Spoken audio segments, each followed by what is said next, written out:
Halo, assalamualaikum guys. Ada nggak sih yang kalau lihat cucian piring numpuk, rasanya pengen pura-pura nggak lihat, tapi kalau nggak segera dicuci, kok malah kepikiran terus ya? Nah, daripada makin menumpuk dan bikin dapur kelihatan penuh banget, hari ini aku mau beresin semuanya pelan-pelan. Sebelum mulai pakai sabun, biasanya aku bilas dulu semua peralatan makan yang kotor. Buatku, cara ini lumayan membantu, apalagi kalau ada yang masih berminyak atau ada sisa makanan yang menempel. Jadi nanti pas disabunin rasanya lebih gampang dan gak terlalu banyak kotoran yang ikut tercampur di air sabun. Aku mulai dari gelas-gelas dulu, kelihatannya memang cuma beberapa, tapi kalau sudah bercampur sama botol minum, mangkok, piring, wadah bekal, sampai sendok, ternyata lumayan juga ya cucian hari ini. Setelah gelas, lanjut ke botol minum Rinjani, kemudian ada botol susu Rinjani juga yang gak boleh ketinggalan. Kalau urusan botol susu anak, aku biasanya lebih teliti bersihinnya, karena memang harus benar-benar dipastikan gak ada sisa susu yang masih menempel. Lanjut lagi ke mangkok, piring, dan wadah bekal. Sebenarnya pekerjaan rumah seperti ini tuh kelihatannya sepele, tapi kalau sudah dikerjakan setiap hari, baru terasa ya,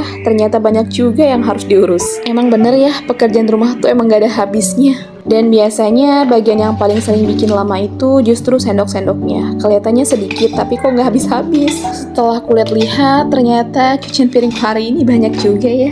Oke, setelah disabunin, aku bilas sampai benar-benar nggak ada sisa sabun yang tertinggal.